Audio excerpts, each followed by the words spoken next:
Transportation Board. Mr. Rollins, would you please? Yes, sir. Please stand.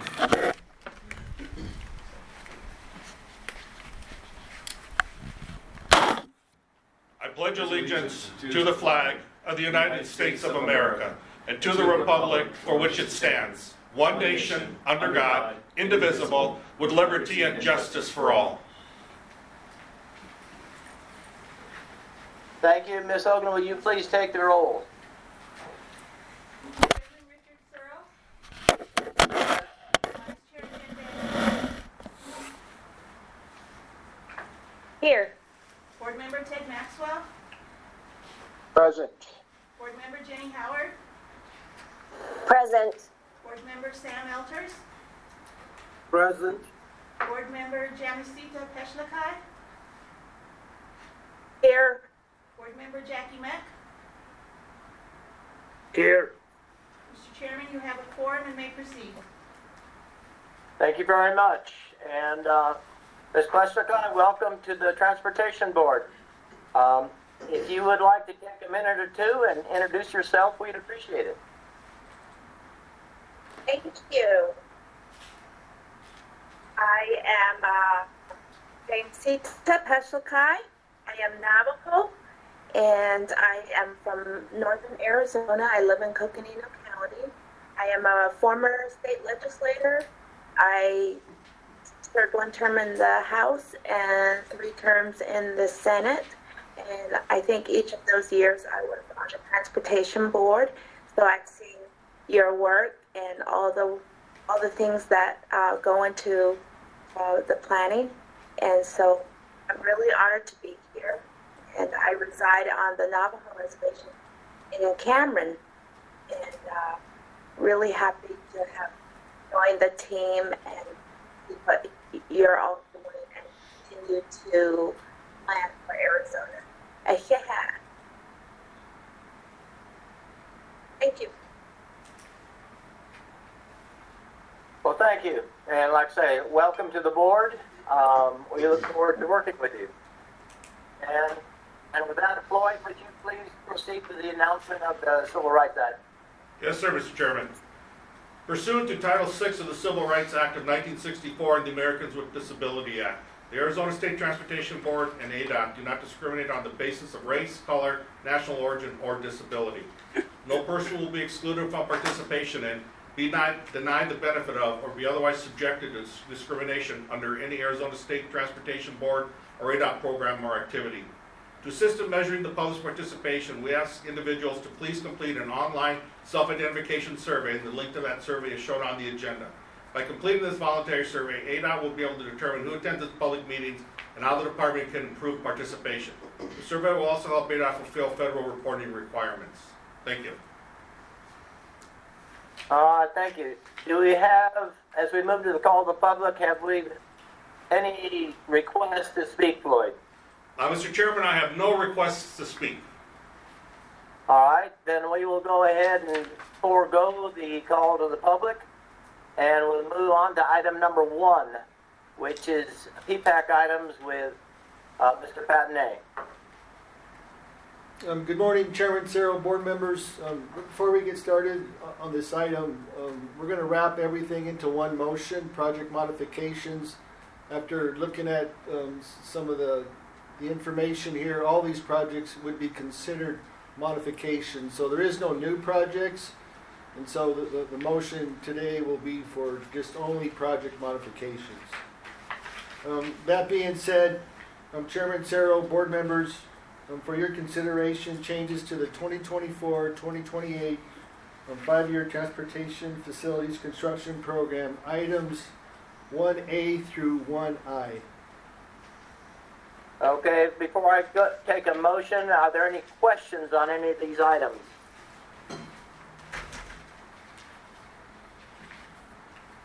And actually, since no one else does, I do have one fall item 1F.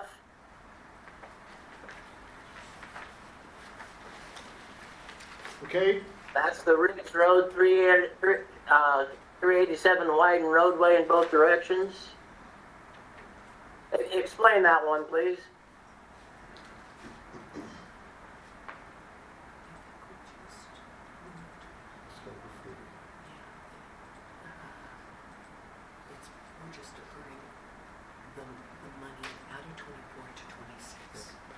What we're doing here, Chairman Cerro, board members, the action here is just to move the funding to a different fiscal year from FY24 to FY26.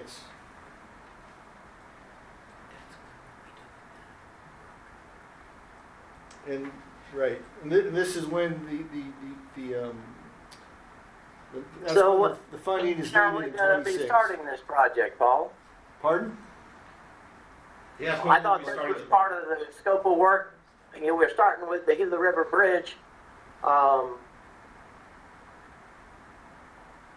So what, how does this change that whole project? It doesn't change the project, Chairman Cerro. You're just bumping it from fiscal year 25 to 26? From 24 to 26. To 24 to 26. And why do we need to bump it out 2 years? Because they're still in the design phase of some of the other segments, and that's when the funding will be needed. All right? So, Mr. Chairman, board members, this is Greg Byers. The I-10 corridor has several phases to it.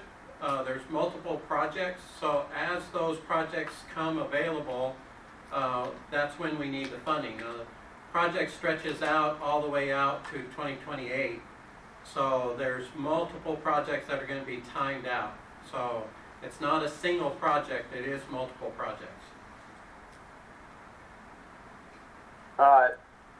Thank you, Mr. Byers. Okay, I would be open for a motion. The PPAC project modifications, items 1A through 1I, as presented. So moved. This is Second. Board Member Daniels. Second, this is Board Member Howard. All right, so who is the first? Daniels. All right, thank you, Jen. So the motion by Ms. Daniels and a second by Ms. Howard. And are there any other questions or comments?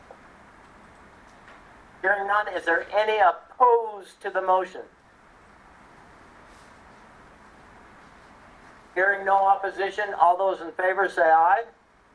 Aye. Aye. Chair votes aye. Item passes unanimously. Mr. Rorick, we do not need to poll the members, do we? No, sir, you have clarified that it has passed unanimously. All right. Thank you very much. We'll now move to agenda item number 2 with Christine Ward and Paul Patney for information and discussion only. Thank you, Chairman Cerro, board members.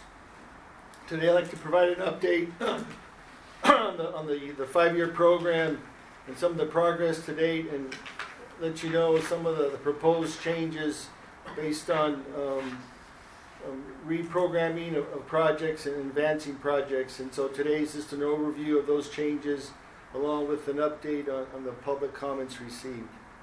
So before we get started, just wanted to share this slide. Again, this is the funding for the 5-year program. This is the available funding that Christine presented back in February. There has been no changes, but I just wanted to make you aware this is the baseline and how we build our program, and the dollar figures are what we target. We try to be fiscal constrained for each year of the program. Next slide, please. So when we're constructing the program, there's many factors that go into play in how we establish the program. The first one is fiscal constraint.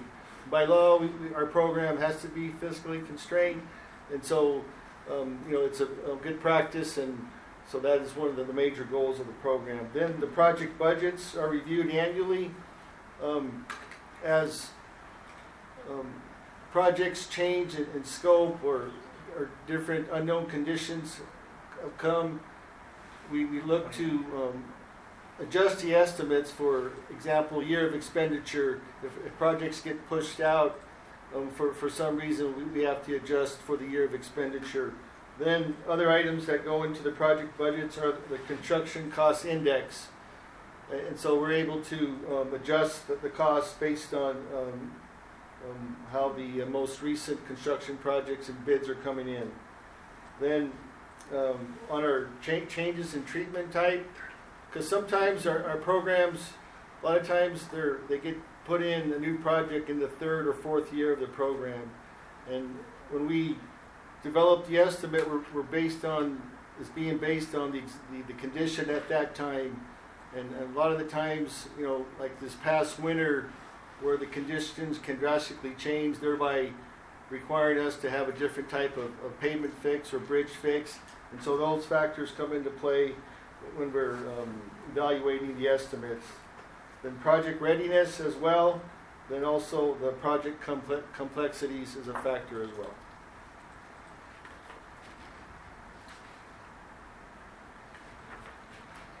Next slide, please. So just an update on the public comments received to date. Just a quick overview of the numerous outreach activities. We've targeted over 13,000 email subscribers of Governor delivery.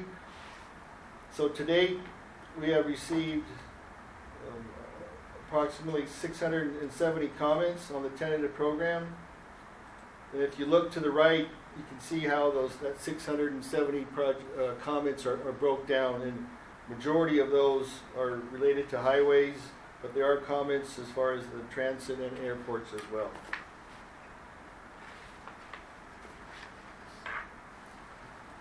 So I know this slide may be a little bit hard to read, but some of the major themes in the public comments, by far, SR 347 received the most comments of 191.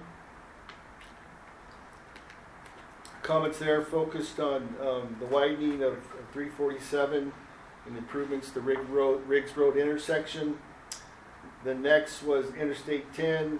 There was comments related to Jackrabbit Trail intersection, the traffic interchange, widening of Interstate 10 to California, along with the ramps at the Skyland Road and interchange in Cochise County.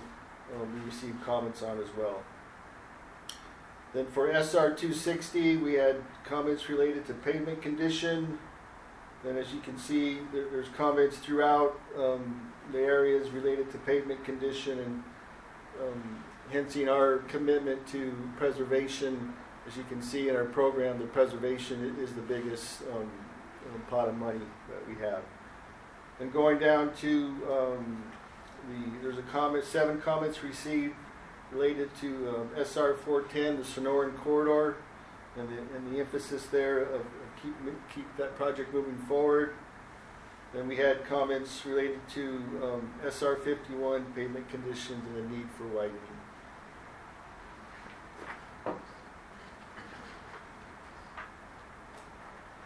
So the next slide, and so based on these comments, we wanted to share with you, what's currently being proposed in the tentative program. For example, SR 347, there we have approximately over $76 million programmed for improvements along the stretch of 347. They vary from pavement preservation to spot improvements to design, as far as beginning design on certain phase or certain sections of the corridor. But in I-10, there's the list of various projects there. We have the Jackrabbit TI. There's $5 billion legislative appropriation. Design is underway. There currently is construction funding. Then we have I-10 as far as further west. We have pavement preservation throughout the corridor there. Then also we have I-10 widening from SR 85 to Citrus Valley. There's $160 million program for construction, including the $103 million of the legislative appropriation. And as far as US 60, we have projects programmed for preservation. Then the 35th Avenue and Indian School Road intersection, there's a $106 million program there. And also we have on US 70 some additional pavement rehabilitation program as well. From Santee, that's on US 60 from Santee Street to US 70.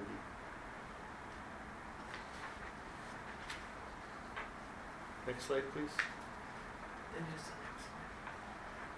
Right, okay, so continuing with the themes on I-17, there's additional pavement rehabilitation funding program.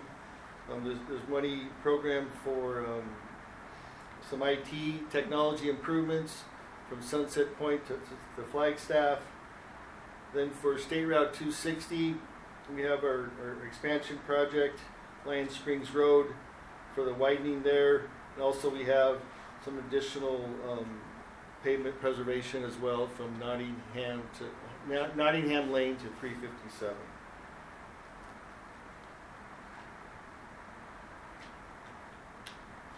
Then along SR 87, there's a combination of modernization and pavement rehab projects as well. The Green Valley Parkway to Houston Mesa Road, there's $19.8 million program for pavement rehab in 2025. Next slide, please. And looking at some of the projects along State Route 101, they're currently in the program. There's a system interchange improvements. They're programmed for $291 million for FY25.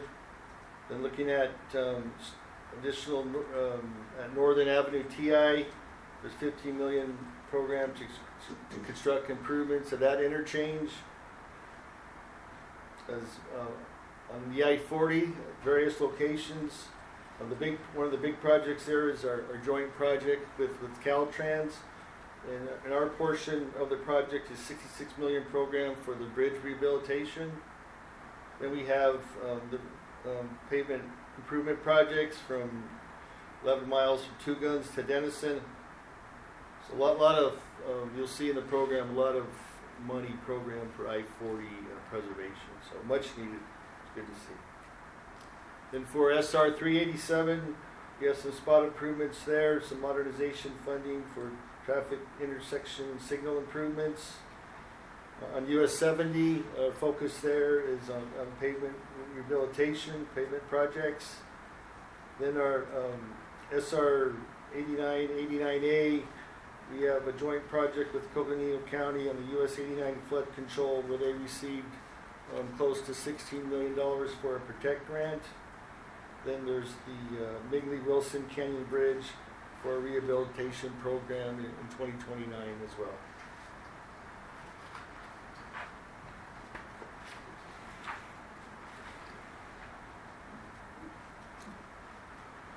So before I go into the Great Arizona, is there any questions on the public involvement portion that I just covered? Because I initially shared the comments, then just shared with you those projects that were are part of those corridors that we received many of the comments on.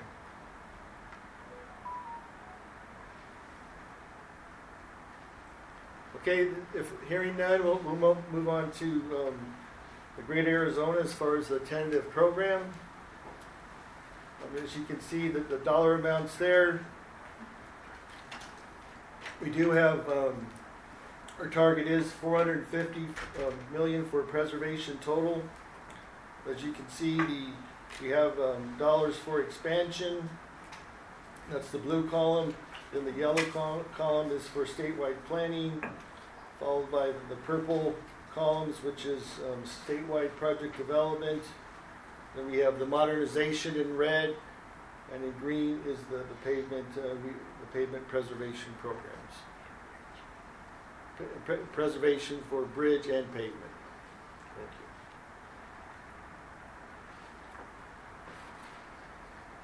Next slide, please. So here, we want to just point out where we've made some changes from the tentative program. As you can see, the bottom table on the right shows that the differences in the program where from the tentative program, for example, on preservation, there's a difference of 23 million between the tentative and the current program that will be presented to the board. And some of that, as you can see, there's a decline in preservation throughout the years. And some of that is because the NEVI program is beginning to kick off. If we recall, when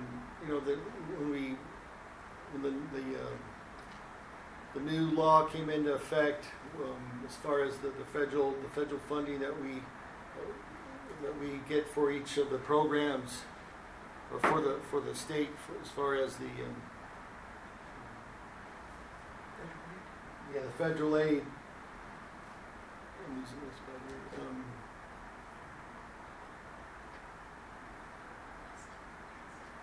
So they had to develop the federal program, then we had to develop ours before we could put out the RFP. Right. And so, as you can see in the red, where there's an increase in funding, that's because we're beginning to use those funds for the NEVI program. The funding was available since 2021, but it took us about 2 to 3 years to get the program in place. We had to come up with the NEVI program, and we had to come up with the plan, the statewide plan. Now we've been working through the P3 to get the RFP going, where we can get a contract on board. And so now we have to begin to use those NEVI funds, and that's why you're seeing a decrease in preservation, and where the modernization funding is continuing to rise as well.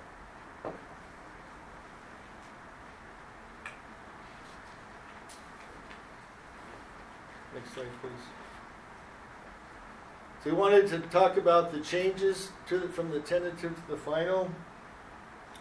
And so these are some of the reasons for the changes. Typically, we have, sometimes the project gets advanced, either the whole project gets advanced or a phase does. We have the different phases of construction, right-of-way or utilities, and so sometimes we're able to, depending on if there's funding available, to move up a phase, or in some cases move up the entire project. Then we have what we changed advanced construction years. And we typically use advanced construction on our larger expansion projects, where we can cash flow a project over multiple years. And so there's ability. So sometimes we have to move out a project, and so that kicks the whole project out multiple years. If you move 1 year, then you need to move it out 2 or 3 years as well. And sometimes, for various reasons, projects get deferred. Either the phase or the project gets deferred to a later year, or in some cases, a project gets deleted from the 5-year program.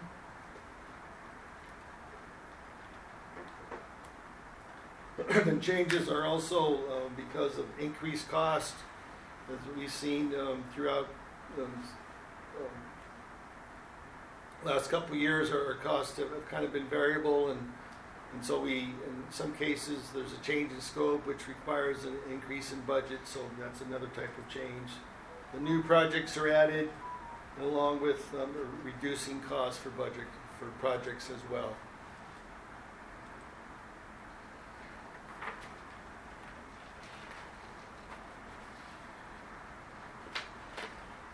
Next slide, please. So this kind of shows the number based on those categories in the earlier slide. This kind of shows the number of changes per type. Okay, and so, for example, for new projects, there was 33 new projects added. We had 9 projects that were advanced. We changed advanced construction by 5 years. We deferred 6 projects. We increased the budget on 5 projects and reduced the budget on 1 project. And 2 were deleted.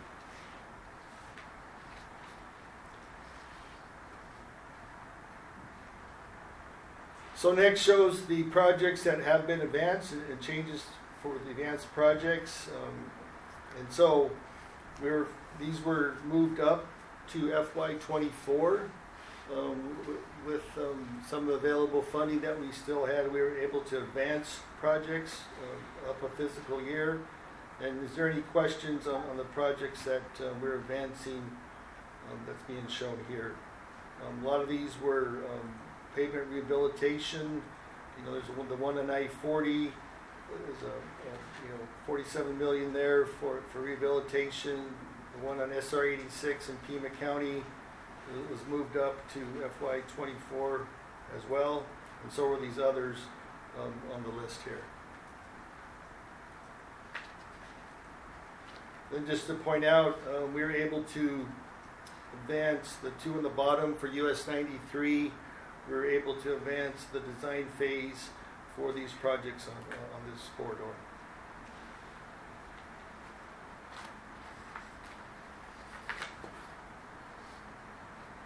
Next slide, please.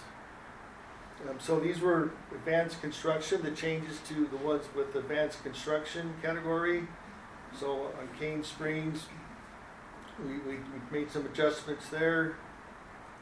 On SR 260, the Lion Springs Road, we advanced construction it for over 3 years, and also we able to advance changing construction funding spread over multiple years for the US 90, I-40 West Kingman TI, and also for the SR 347 Riggs Road interchange. You can see where we advanced construction for 2 years of 25 and 26.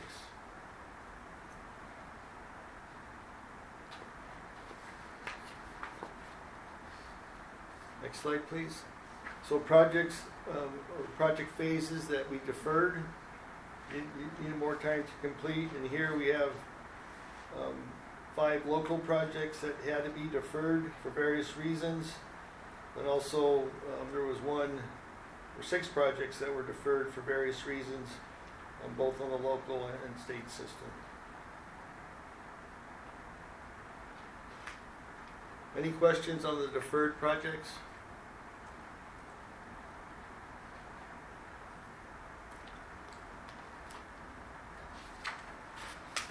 So deleted projects, we had 2 deleted projects. The first one was a local project that was changed. It was the Yavapai County, Gale Gardner Way and Fair Street. This was a request from the sponsor to cancel the project, to delete the project. Then the one for I-10 Cochise, San Simon, Port Scale and Inspection Pit. This project was deleted as well.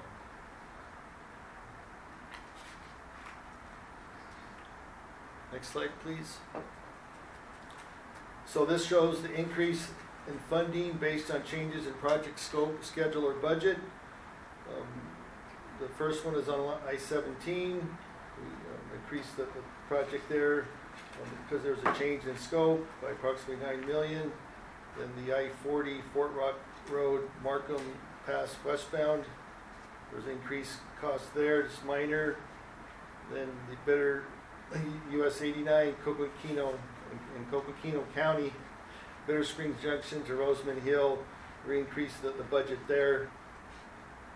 Then SR 64 from I-40 pipeline, there's an increase in cost there. This is a pavement rehab project.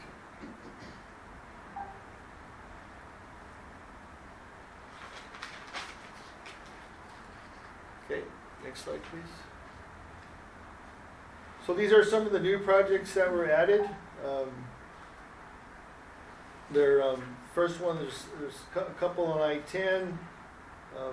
We added what we did for as you can see, we added San Simon Port of Entry. What we did is we just kind of renamed the project and combined them both together. We're taking care of the scales along with some safety improvements. We had new projects along I-40.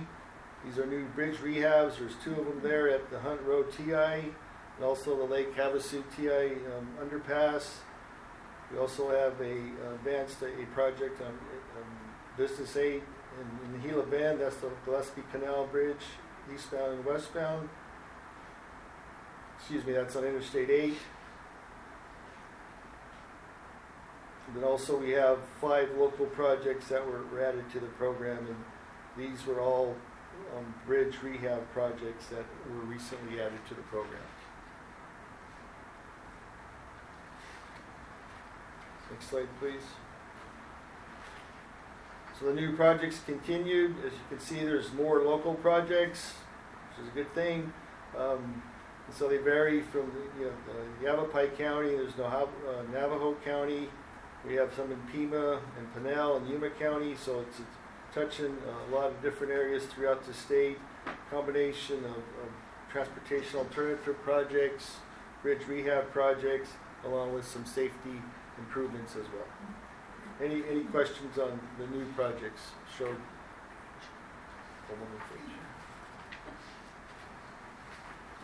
Next slide, please. The continuation of the new projects.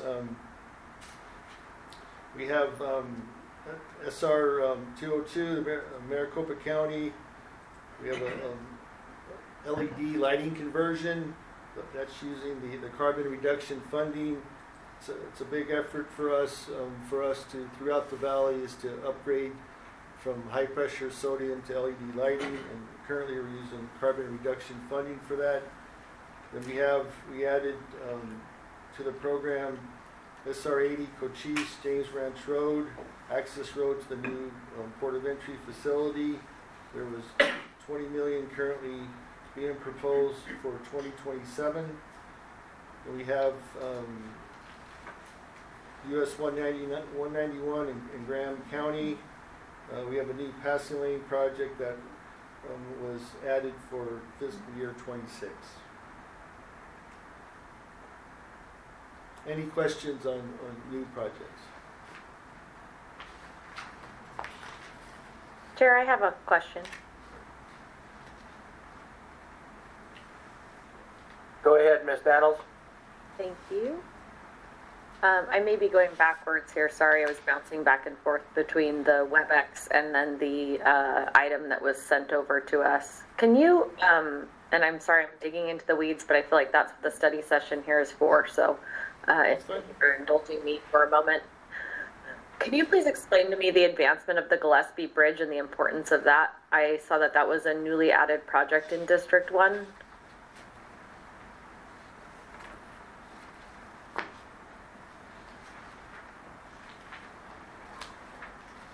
And I, in full disclosure, will tell you why I'm asking. I haven't heard anybody demand for Gillespie Bridge, but I have heard a lot of people making demands for State Route 24 and furthering that expansion. And so I'm trying to understand the differential and the priorities at this point. I need to figure out how that was funded. Yeah, it's the structures for the I-8 Gillespie Canal Bridge. This is, I believe those structures are in need of repair, because in my familiarity in that area is this is like a huge canal that goes under the interstate, okay? And so it's important, because it's carrying water on a regular basis, it's important that if that structure needs attention or replace that or rehab, that it's part of the interstate system, so I think it would be a priority. And It says do you it's mind if I jump in? Yeah, go ahead. Yes, this is Jason James. The other big reason, it was a high priority by our bridge group per our bridge inspections from the past year. It had poor foundation and heavy cracks on the pier for those bridges. So again, it was per the inspection for our bridge technical group, why it was rated so high, why it got funded. Thank you. Okay, so in comparison to the other bridges throughout the system, this one is one of the highest priority bridges. Yes, ma'am. Okay, that's helpful, and of course, bridge safety is important to all of us. I guess now would be a good time for me to slide this in. So, again, thank you to the board for indulging me. But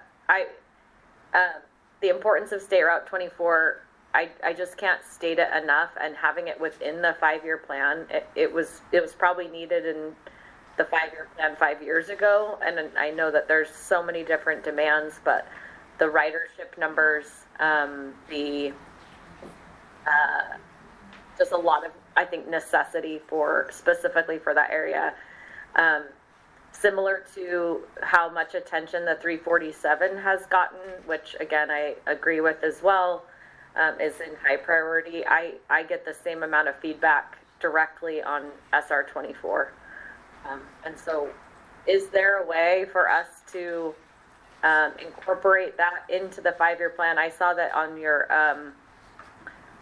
there's another slide in your presentation, Paul, that talks about if there was funding made available.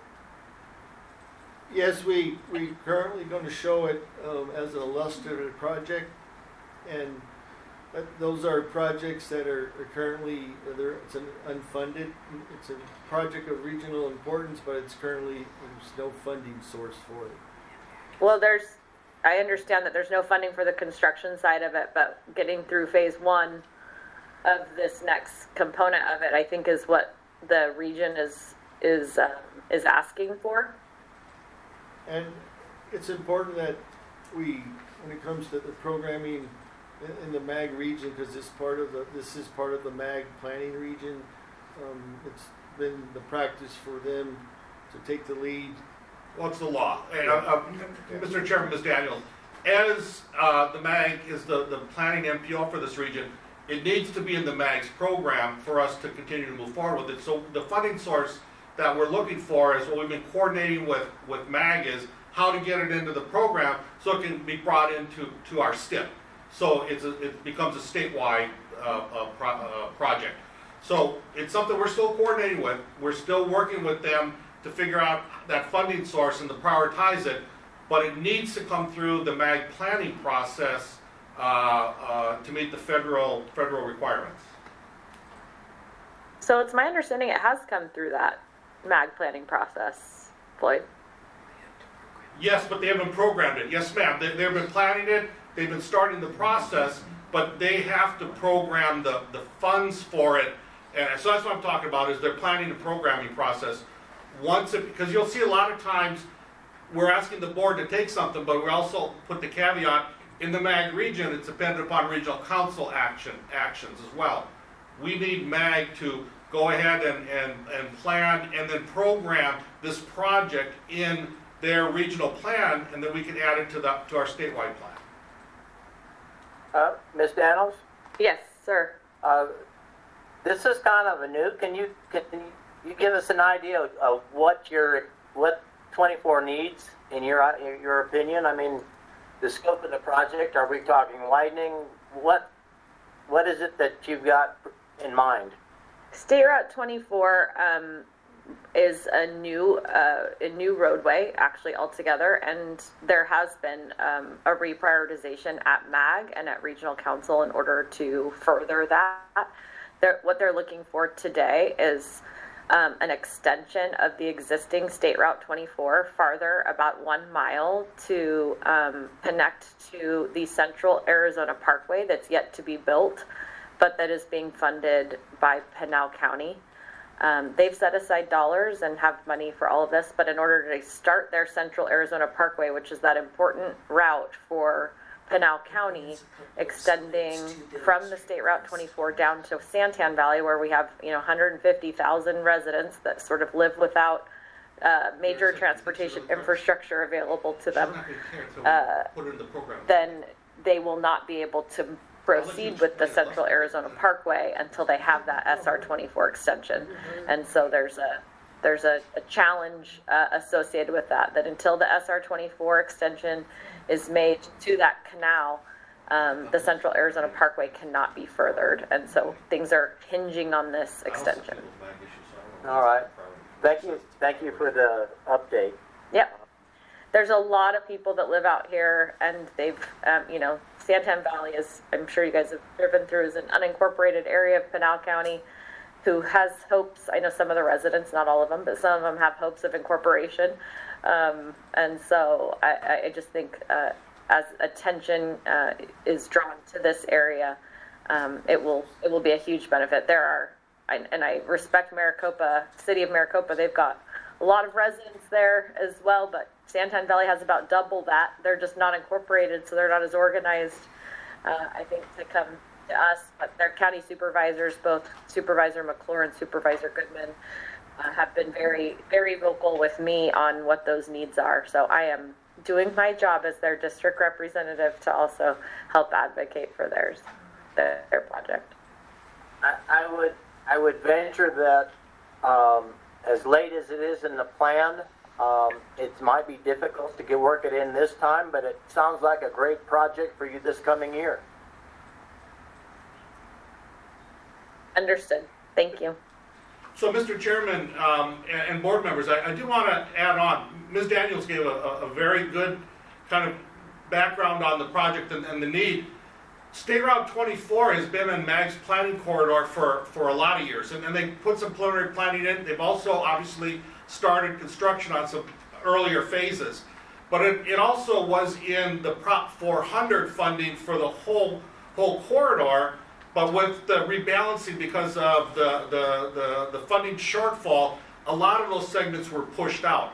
My understanding is to complete State Route 24 and move into other phases, it is part of MAG's planning for Prop 479 or whatever the next extension of the half-cent sales tax is.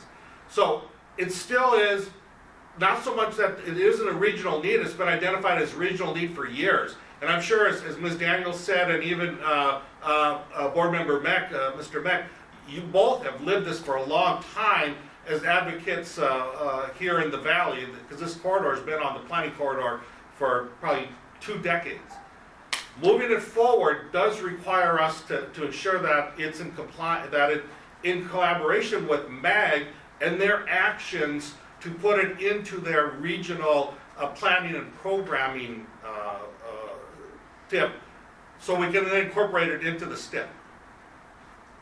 Yeah, I'm texting Audra right now because I actually thought that it was. We just voted on the updates, and so I want to make sure that at least we're speaking from the same sheet of music when we talk about the RTIP. And I want to be really clear, Floyd, it is Proposition 479 that will be on the ballot in November. I don't ever want us to say, or whatever it's called. I want us to be really intentional about 479 because it is critical to the entire state that get passed. And so I will mute myself now as appropriate.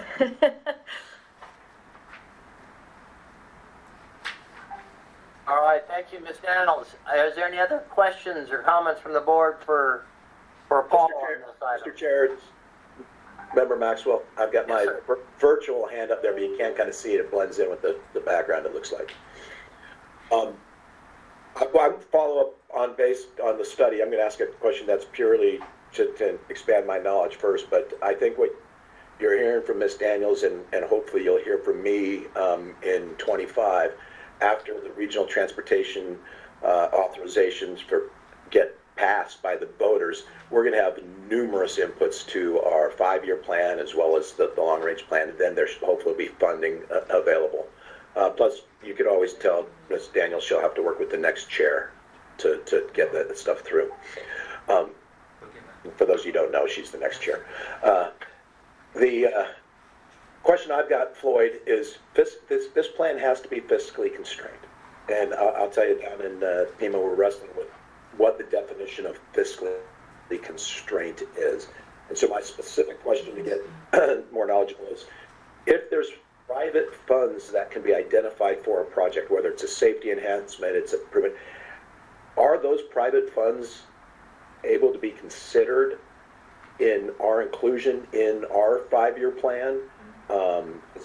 We've got several projects down here they're trying to get in the regional tip down here, and they're citing the investment of private funds that are available because it's normally developers and things that are going. What is it that has to be there for us to consider it fiscally constrained, and what are our limitations? So, Mr. Chairman, Mr. Maxwell, to be fiscally constrained, we have to have reasonable assurance the fund is there. When we work with private developers and other people who are bringing funding, just a letter saying that we commit, we're going to give you some money, has not been sufficient for us to program because the letter is not anything other than the verbal. Normally, we can add in those private funds as part of our funding that can, increase obviously the programmed amount. But what we need is some type of agreement in place, a formally executed joint project agreement of some sort or financial agreement to ensure that we all have identified exactly what funds are available, when they're available, and how ADOT will access those funds. Once we have a formal agreement, then we can add those funds to the program for whatever project we coordinate with that the locals are bringing money to. And obviously, we've done a lot of that in the past with developer-funded traffic interchanges, developer-funded improvements like we did on US 93 or around Wickenburg, the $10 million they brought in. Once we have a formal agreement, so we know what the funds are and how ADOT will be accessing those funds, then we're able to bring those into the program. And I know we did that with the SR 189 when we were trying to get the expansion out of there, and the local communities committed part of their freight fees that they were collecting and such. So I guess what I'm trying to find out too is what's considered formal. Obviously, I get it. A letter from a developer or from a local community or anything doesn't work well. Does it have to be an IGA? Does it have what is it that allows us to put in there? Because sometimes when they want to apply for grants or for federal funding, in and above what we've already got, they have to be in one of our plans, either the RMAP or in the TIP, both for ADOT and locally. And I guess I'm trying to use my access to the experts that you are to improve my knowledge of even locally, because I'm assuming a lot of those rules are the same as well. When I say an agreement, an IGA is with another government agency, with a private individual, it'll be a joint project agreement, a JPA, in order to bring it in. But it is a formal agreement that both parties sign, and it has terms and conditions to it in order to, again, as I said, specify the dollar amount, where the dollar amount, the funds are coming from, and how ADOT can use them. So once we execute that, then we can bring it into the program. Now, specific, I do want to go back, specific to like PAG and MAG, since they're MPOs, those also have to be coordinated regionally through the MPO. So in the PAG region, if they've got developers that want to come in and add projects to move projects forward, we would meet with that developer, with the PAG folks and the ADOT team, and we would develop that joint project agreement that would specify exactly what everybody is doing, because PAG would have to program it so ADOT could bring it into our program. Absolutely. Thank you for that answer. That definitely clarifies and gives me more, I won't say ammunition, but more facts to talk with some of the folks that are talking about what they see as problems with us moving forward on getting investment, more investment, private investment even into our plan. So thank you. And Mr. Chairman, Mr. Maxwell, I would also say, as you're working with those folks, if there's other questions, ask them to contact us and let's meet with them, because a lot of times we can cut through a lot of speculation or a lot of questions by just sitting down and talking through it. So we'd be more than happy, Mr. Maxwell, to work with you and any of these contacts you have and meet and talk about what it is they want to do, to kind of come up with an action plan to move forward. Thank you, Floyd, Mr. Chair. Appreciate the time to ask that question, and you may get some requests coming your way. So I will follow up with you when if I know somebody from either the private sector or maybe even the public sector down here wants to reach out directly to ADOT for some answers. So thank you. All right, thank you, Mr. Maxwell. I think I'll just poll the board members. Ms. Howard, do you have any questions, any comments? No, I'm good so far. Thank you. I actually, I do have a question for Paul. It's kind of on a few slides back. Paul, the design on the I-10 widening, have we incorporated the cloverleaf at East Pinal Airport Road for the northbound traffic? I know we've visited about it a couple of times. No, it's not part of the project. Chairman Cerro, Board Member Howard. No, that interchange is not part of the I-10 project. Okay, thank you. I knew it wasn't, but I just kind of want to put in the back of our minds if we have anything and then take a look at it sometime. Ms. Howard, I think as we start with the PPP projects in August, this is probably an opportune time to bring that forward. Perfect, thank you, Chairman. All right. Mr. Meck, do you have any comments or questions? No, sir, I'm good. All right. Mr. Elters? No, Mr. Chairman, thank you. All right. And Ms. Slotguy, do you have any, welcome, and do you have any questions or comments? Thank you. I do not have any questions or comments. Thank you. All right. I think we've covered the board, and so I think this concludes item number 2. Mr. Chairman, this is only to recap the adjustments. Paul still has more topics to go through. Okay, unless you're I'm telling sorry. him you don't want to hear it. You get to decide that, nobody else. No, that's fine. I thought he was done. Go for it, Paul. Oh, okay. He wishes he was done. Yeah. No, I'm still trying to recover from that silence part. Okay, next slide. So here on this slide is what we call the illustrative projects. These are identified unfunded projects that could be programmed if funding becomes available. And so I just kind of wanted to share with you a few of the projects that are on here. The first one is on I-40. It's a bridge replacement for Window Rock, for bridges. It's 2 locations, Window Rock and Lumpton TI. And so here we applied for a discretionary bridge grant. And so there the total cost is $35 million for the bridge repair, and currently we set aside $7 million for the match requirement associated with that discretionary grant. Then we also are showing the next one in Cochise County. We're showing the land port of entry. This is for the Enforcement Compliance Division facility. This is for, has to do with truck inspections, etc. And so we set aside $10 million for programming there. Also, along we put SR 24 as an illustrative project from Meridian to Iron Drive.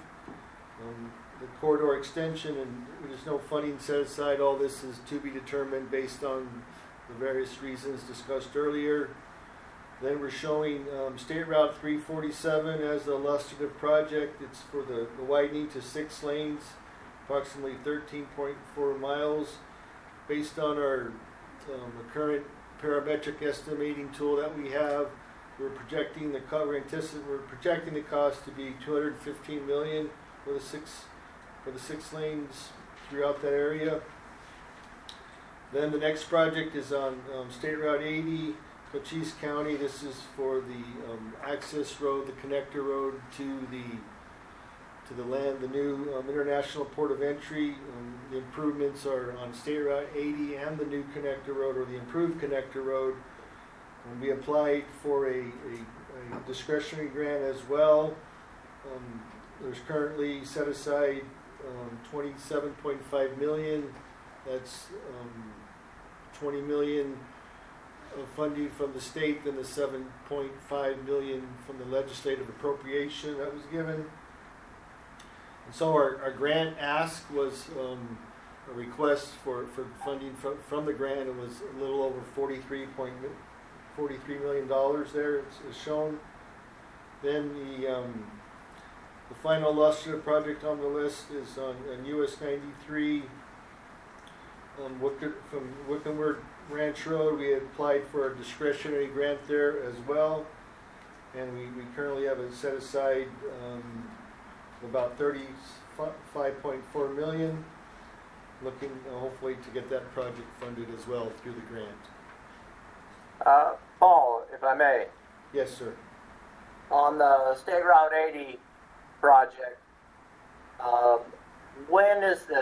when would we know if we qualify for, or we get the infra or the other grant that's been applied for? Chairman Cero, board members, typically it's, been, our experience is, 4 to 6 months before we hear something back. So I think our plan was to kind of wait till we hear the results from our folks with US DOT.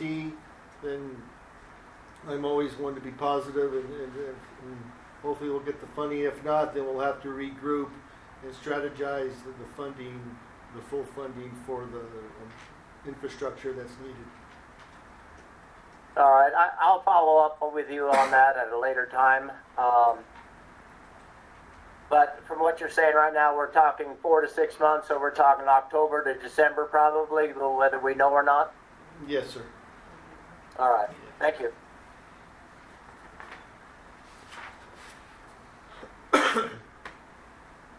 Okay, next slide, please. So, just want to kind of show you, like when we presented the tentative back in February, based on the request, we kind of broke the project out by district, and so just kind of wanted to share with you some of the changes there in the new dollar amounts for each board district and the number of projects. As you can see, that the chart here shows the tentative and the final, the new amounts, and so I won't go through those, but they have changed a little bit. Next slide, please. So we'll start with District 1. There's 25 projects, a little over $211 million. Preservation, as you will see throughout many of the district, preservation is our biggest investment. And so here we're showing $154 million toward preservation, another little over $27.2 million for modernization, then $30 million for expansion. And if you look down on the slide at the bottom table there, that shows the different fiscal years where the funding is being used. Next slide, please. So in District 2, we have 24 projects at $57.3 million. We have 36.4 in preservation and modernization. We have 20.9 million. And some of those projects on the modernization some of the preservation projects were two Pima County off-system bridges, one at Florida Canyon Wash and one at Medium Wash Canyon. And the expansion projects, as you know, there's a couple of large expansion projects. Those will be shown on the PAG program, and that was similar to the MAG program as well. Mr. Chair, quick question. Mr. Maxwell. I know you've got the asterisks on like the 24 projects total, and then when we look down at the bottom to look at the what's currently in District 2, it only shows 20 projects on the total column. Where are the 4 other projects reflected? That was an error, Chairman Cero, Board Member Maxwell. Our apologies. That was an error on our part. Oh, so you're telling me there's millions of dollars that are going to be added to this when those other 4 projects get? Okay, so I will assume it's 20 projects at $57.3 million. Don't push your luck. I think it's important to note each of the slides, it looks like, is not totaled out, right? That's true. I don't understand. All right, Paul, go ahead. Continue.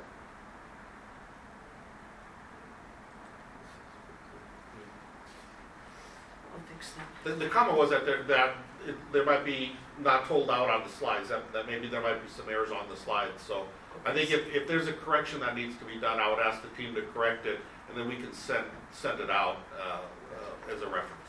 Thank you.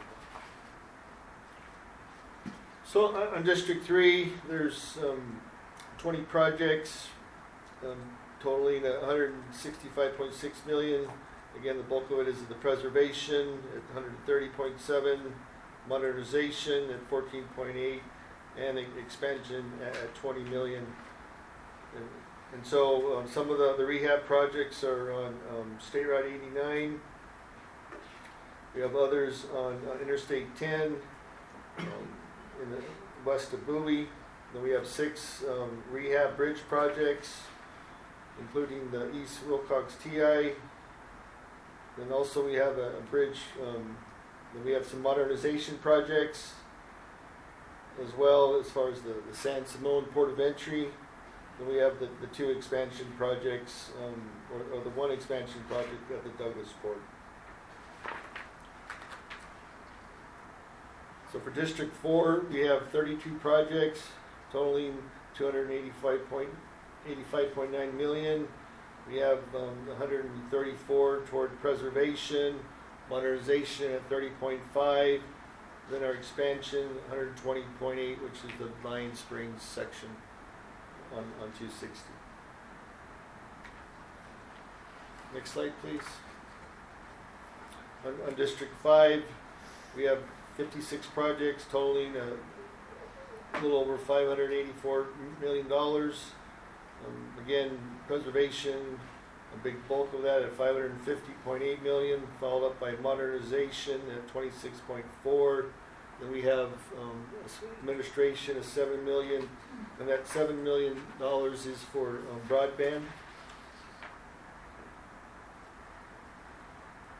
Next slide, please. Then at District 6, we have a total of $903.1 million with $520.9 targeted for preservation, both pavement and bridge. We have modernization at $103.4 million. Then expansion, we have $277.4 million, all with administration at 1.4. Mr. Chairman, Go ahead, Mr. Elters. thank you. Question for Paul regarding District 6, the expansion number. Does this dollar amount include the Rancho Santa Fe Parkway, which, as I understand it, Rancho Santa Fe Parkway is on I-40, sponsored by the City of Kingman. My understanding it is moving forward and will appear on the next State Transportation Board meeting agenda. Is the Rancho Santa Fe Parkway funds included or reflected in the expansion number of 277? Rancho Santa Fe Parkway, is the Rancho Santa Fe Parkway project in Kingman included in the $277 million? Yes. Don't tell me, respond to the chairman, please. Thank you. Or the board member. Mr. Chair, board members, the answer is yes, it will be in the final program. Okay, thank you. My question was, is it included in the 277, or will the Rancho Santa Fe Parkway funding be on top of this 277? Thank you for the clarification, sir. Yes, it will be included on top of that. That is money from the City of Kingman, and so that would be in addition to this. Thank you so much. Thank you, Mr. Chairman.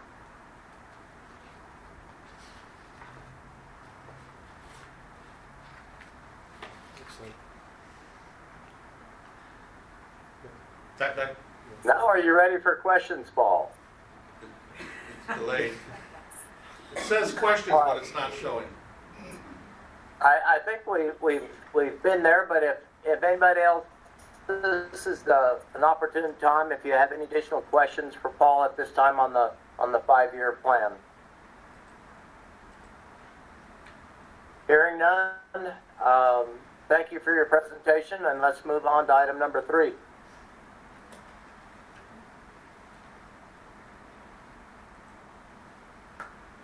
So, Mr. Chairman, we're getting ready to start. I just need to get this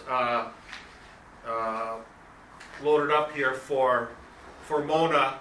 And Mona, why don't you introduce yourself, and then you can go ahead and start the discussion of the Strategic Highway Safety Plan. Good morning. I'm Mona Aglan-Swick. I'm with the ADOT Traffic Safety. I'm the Safety Program Manager, and I'm under Operational Traffic and Safety Group.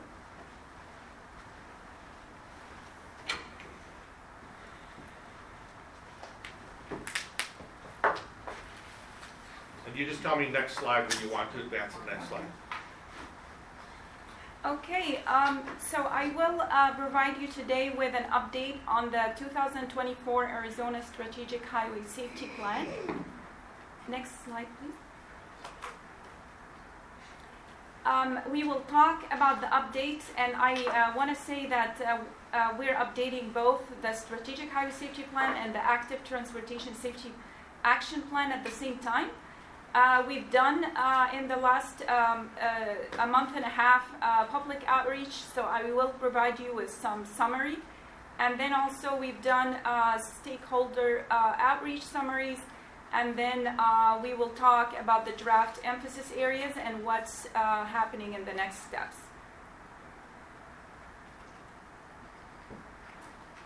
Next slide.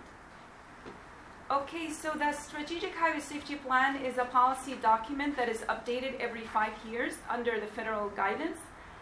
Our last Strategic Highway Safety Plan was completed in 2019 in October.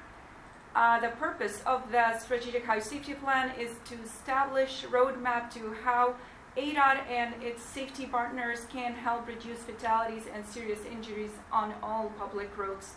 And that would be through emphasis areas and different strategies and steps. Next slide, please. We have a draft for the SHSB vision and goal. The vision is to create shared responsibility so everyone arrive home safely, and the draft goal is to reduce life-altering traffic crashes by 20% by 2030. Next slide, please. The Active Transportation Safety Action Plan that we're updating at the same time, it's the purpose of that plan is to develop specific improvement and strategies and projects where pedestrian and bicyclists interact with the state highway system. So this plan is for the state highway system, but the Strategic Highway Safety Plan covers all public roads. This is for pedestrian and bicyclist safety, and the last pedestrian action plan on bicyclist safety was completed in the year 2017 and 2018. And in addition to that, we just completed the Vulnerable Road Users Assessment that we published in November last year. Next slide, please. And on this slide, I'm showing the 2024 SHSB Executive Committee.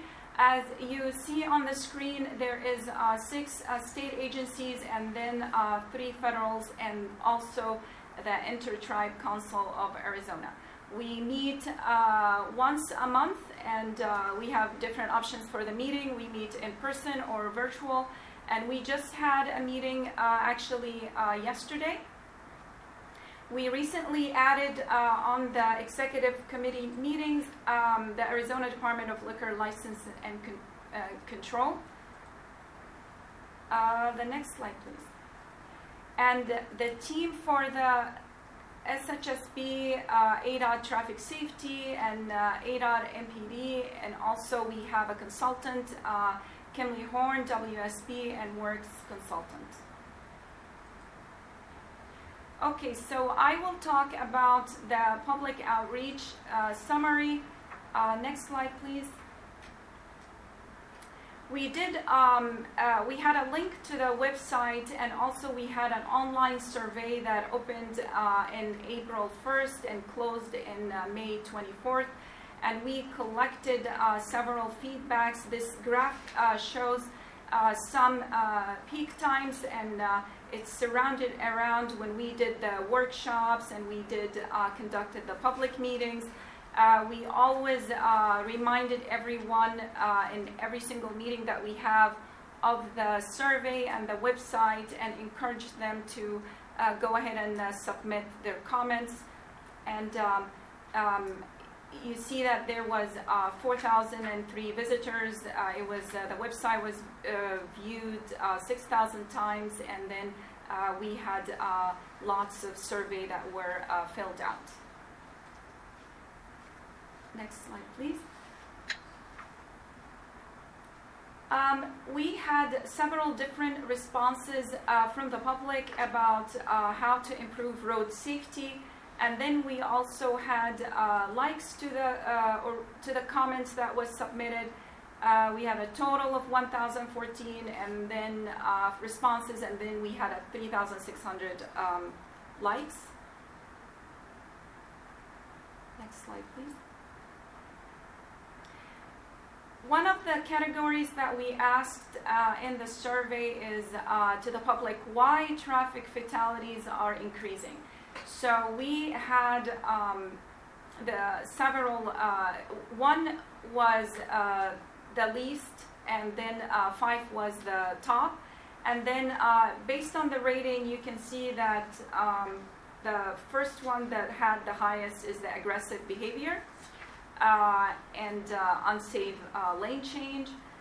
The second one came is distraction, inattention, and then speeding came. Speeding and inadequate traffic enforcement came next. Next slide, please. On another category is what do we do to improve traffic safety?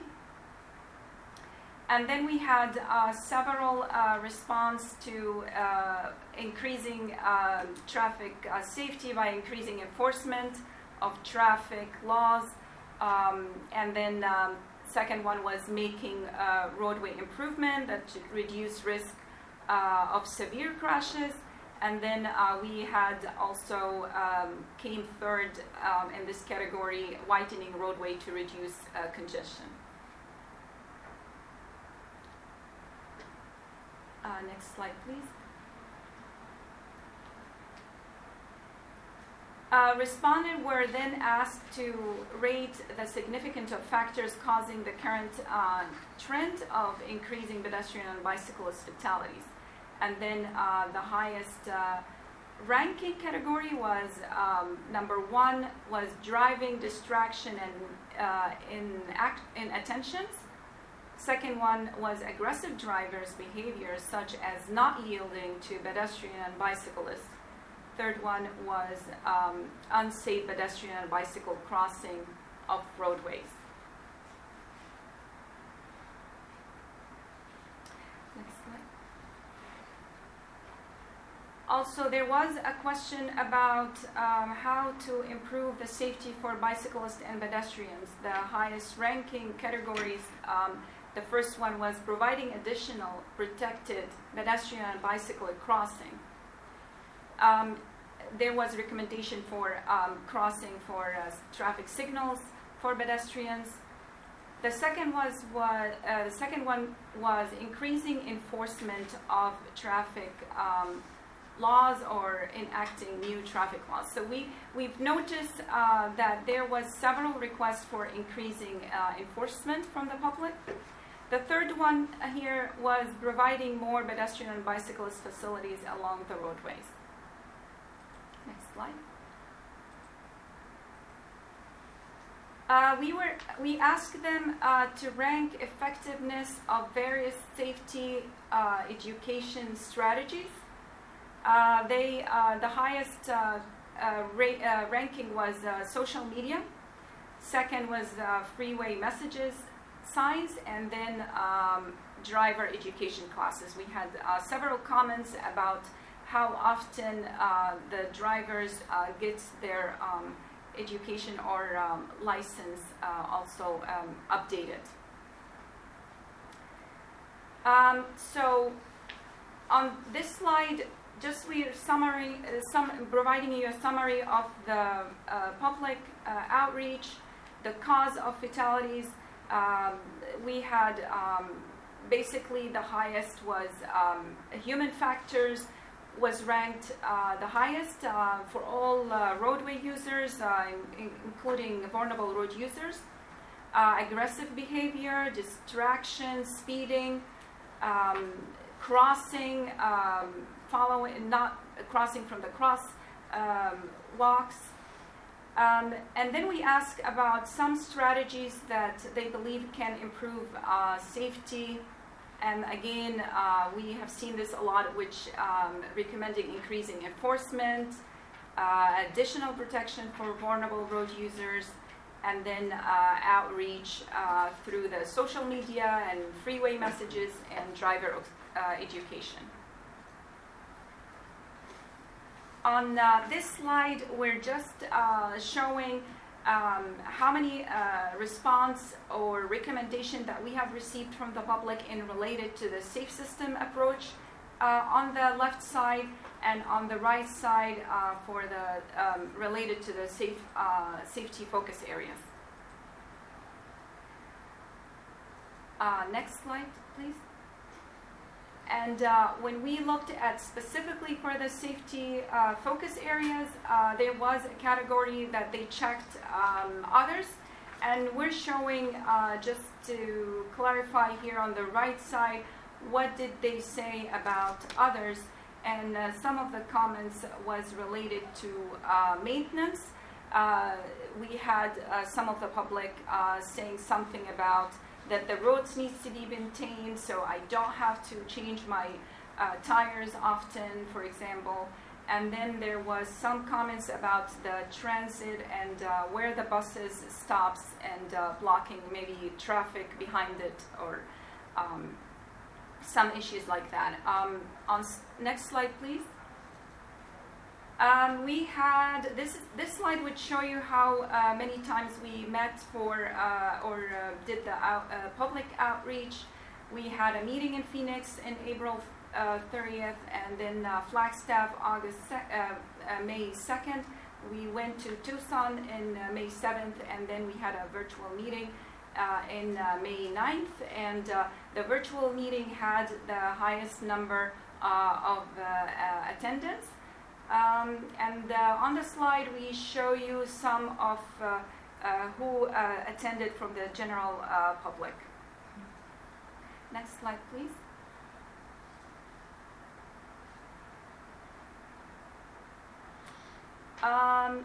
So on this slide, what's the takeaway that we gathered from the public meetings? The public made several comments about human behaviors and unsafe driving and speeding and aggressive. They continue to comment on safe road strategies. For example, they wanted more striping, more signing. They wanted to protect the vulnerable road users. They wanted more lighting, several different recommendations. And we had comments back from the public on actually specific locations in their area, so we took notes of that, and we encouraged them to submit through the survey any specific issues that they are concerned of. There was lots of comments about maintaining the road. We had lots of comments about removing the trash here and there. So we actually took notes of everything, and we encouraged them to continue provide us with their feedback. Next slide, please. We also did the stakeholders outreach meetings. Next slide. We had several locations. We met in April 16th in Phoenix, and then we had August 2nd. While we were up there in Flagstaff for the public meeting, we did the stakeholder meeting in the morning. The same with Tucson. While we were there for the public meeting in the afternoon, we did the stakeholder meeting in the morning, and then we had in May 14th virtual stakeholder meeting.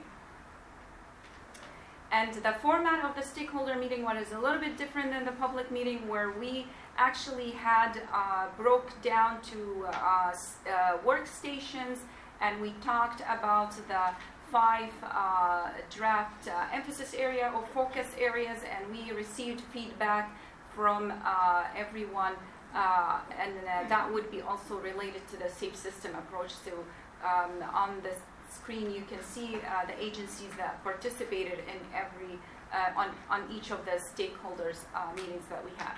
Next slide, please.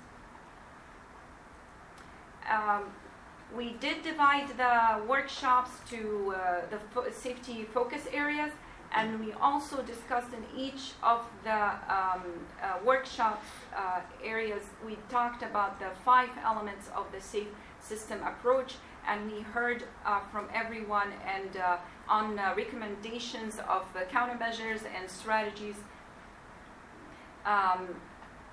For example, we had for safe roads, we had lots of strategies related to lighting or roundabouts or traffic signals.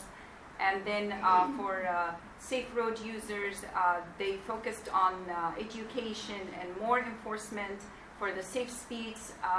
There was lots of requests for cameras and automated enforcement. And then for safe vehicles, improving the safety of the vehicles, and more maintaining vehicles more often, like check your vehicle before you drive on the road. For the post-crash care, it was some recommendation on the incident management, traffic incident management strategies. So next slide, please. We have some efforts that we're continue to do, and for the state and local elected officials, prepare fact sheets and talking points summarizing the SHSB and the ATSAP, and then the ADOT government relations staff will meet individually with the state legislators and other elected officials. We think this will happen in the time frame July and August. There is also letters of commitment that we are going to ask the local agencies and the tribes and the nonprofits to sign to send us for the strategic highway safety plan and the active transportation action plan. The time frame, we expect that to happen in September. Next slide, please. I said that we had an executive committee meeting yesterday. On that meeting, we just shared with the executive committee meeting the emphasis area options that we have. Next slide, please. So here is 2 options. We just wanted to get some comments back and feedback on what they like the emphasis areas to be displayed, and this is 2 options for now. The team probably will bring more options in the future, but we expect to finalize some of these details by our next meeting in August. Next slide, please. So what is happening next? Next slide. We have the schedule. Again, as I started, this is the plan is the strategic highway safety plan is due to be completed, developed, finalized, signed by the governor, and published online by October 2024. So we expect to have a draft out for the comments from the public sometime in August, and and the strategic highway safety plan will be finalized towards the end of September.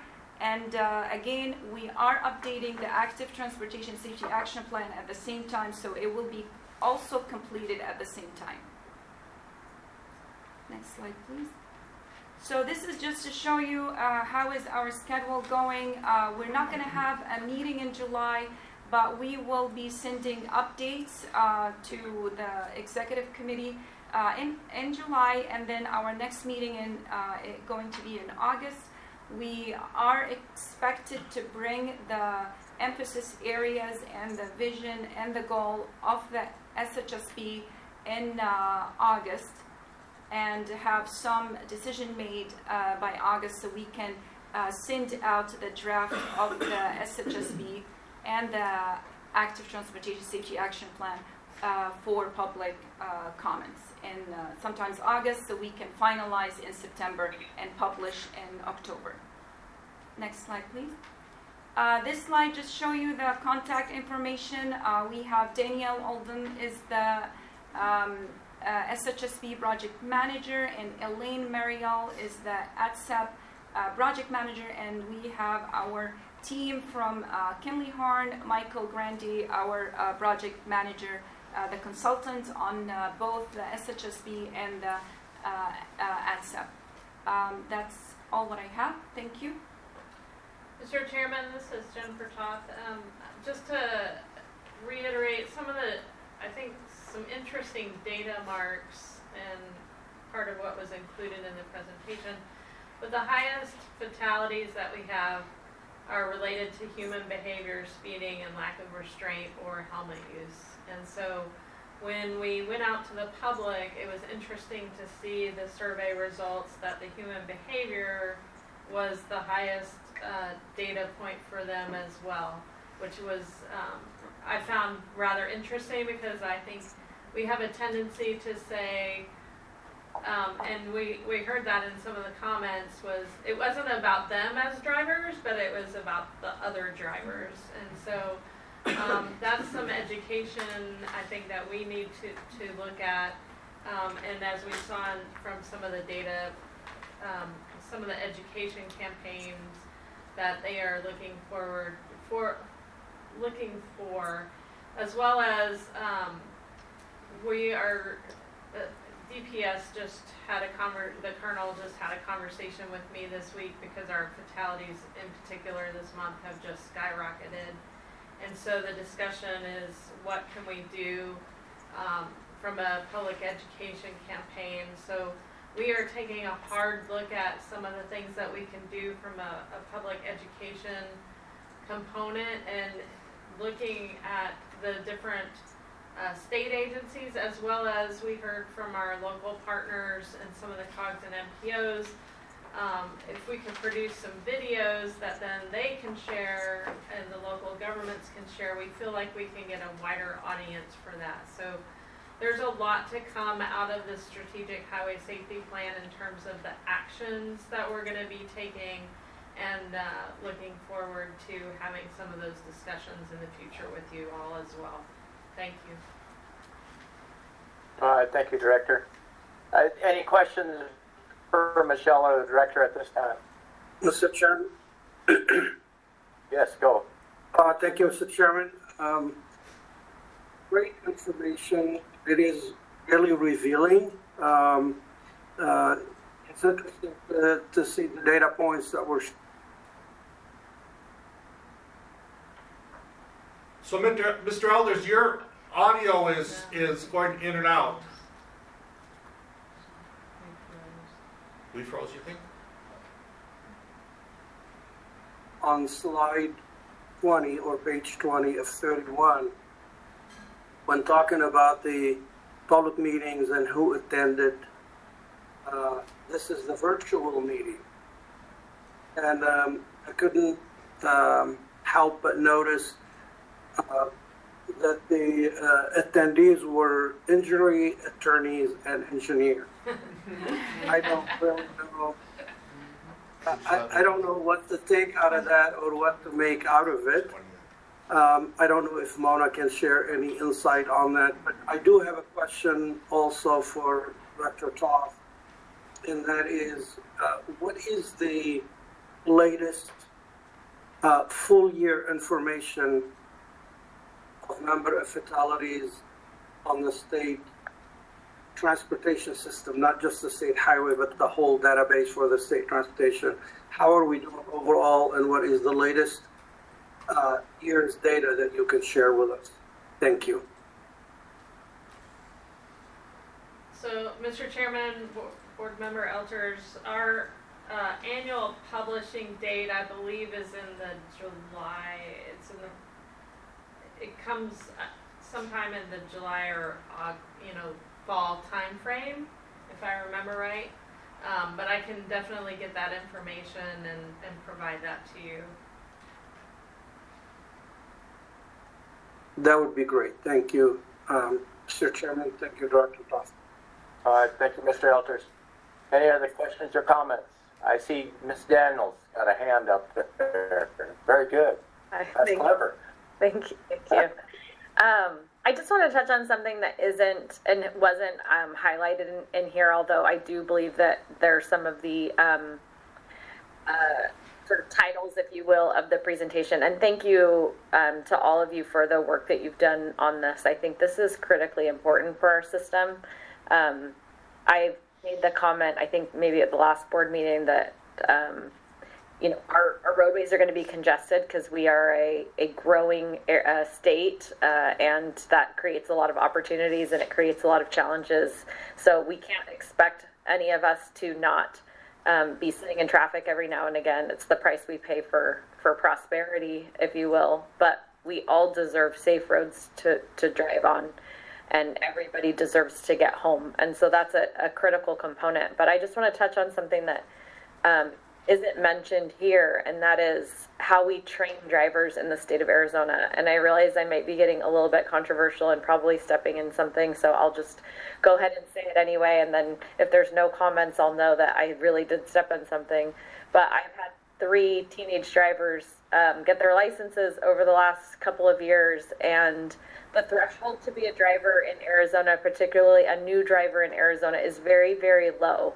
So if we want to have better driving behaviors and better driving practices, we need to start younger and younger, teaching our drivers a better pathway forward. There is no required driver training as there was for me when and there are no classes in most of our schools that have driver training.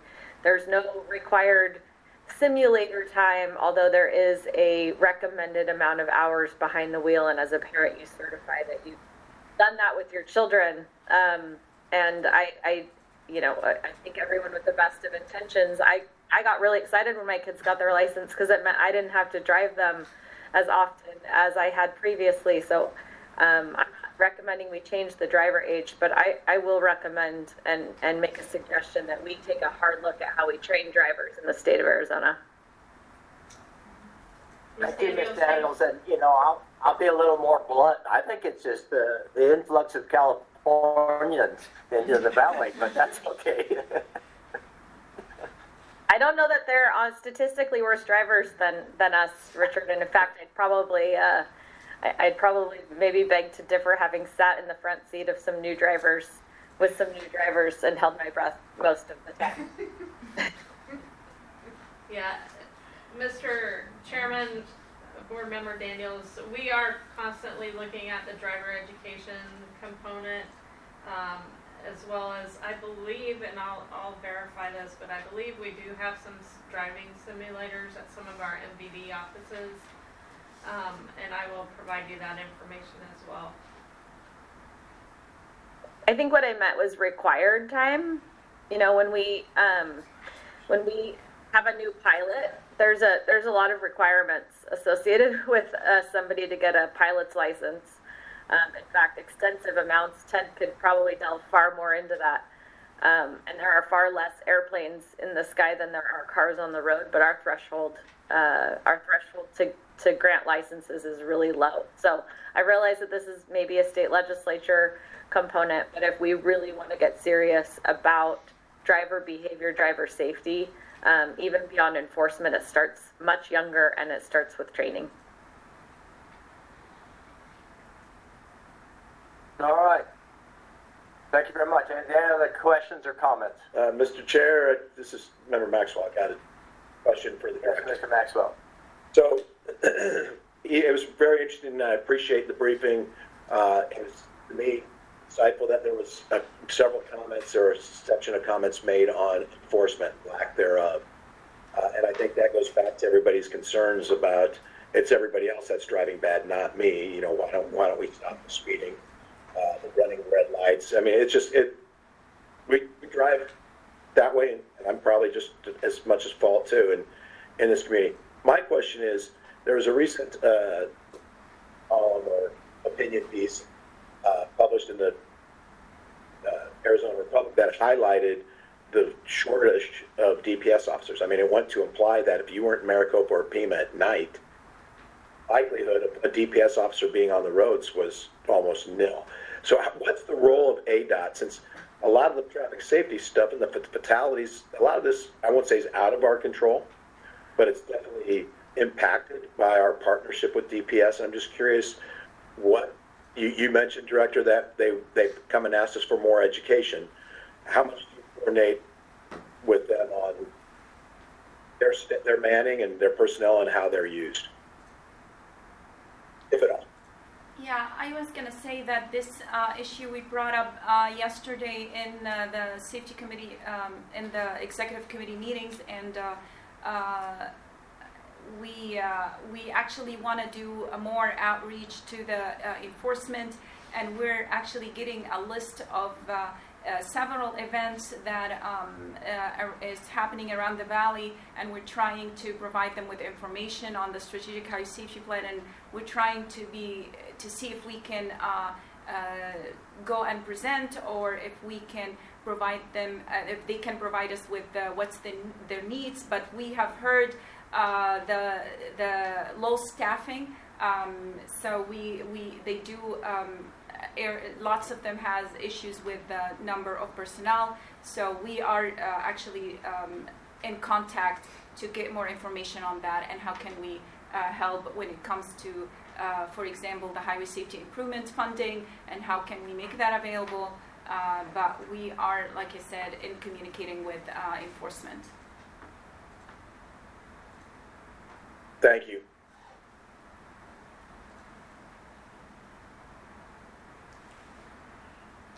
Mr. Chairman, Ms. Peshlikai has raised her hand as well. I think she may have some comments.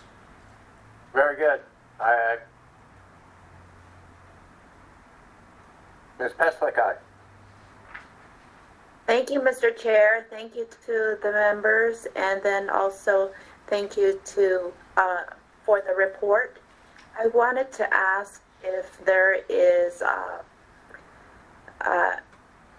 need for increased safety training as well for such things as natural disasters that occur. Like right now we're coming into the summer season, and what people have started to call wildfire season.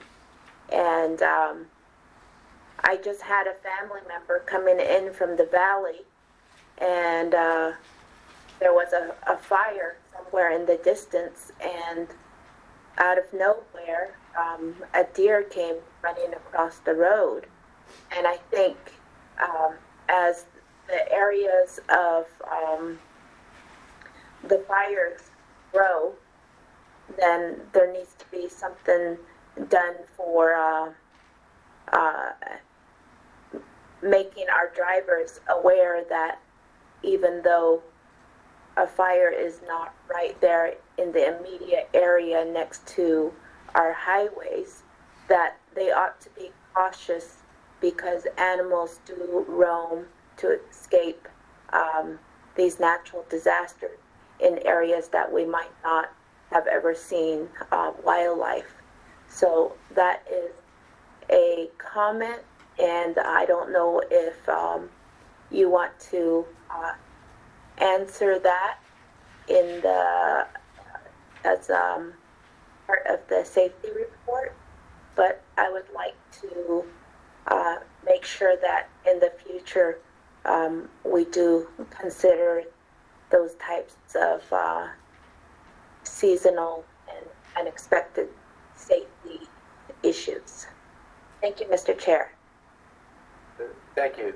Mr. Chairman, Board Member Peshlikai, absolutely. You know, there's right now we do a lot of notification of if you pull off the side of the road, you know, make sure you're kind of stay on the shoulder and not in the dry grass, as well as make sure chains aren't dragging in order to cause a spark. We also do monsoon awareness for flooding events as well, but I liked your comment on the wildlife. I don't think we necessarily have highlighted that before in our wildfire messages, so we'll take a note of that and make sure that we include that. But there are a number of type of seasonal, as you mentioned, safety awareness messages that we currently do that we will continue to move those forward and enhance those based on some of the input that we've received. Thank you.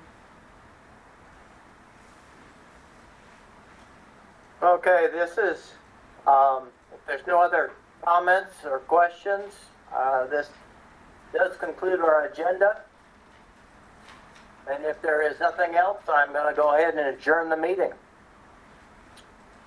Everybody have a safe weekend, and we'll see you in Flagstaff. Thank you. Thank you. Thank you, everybody. Thank you very much. Yeah.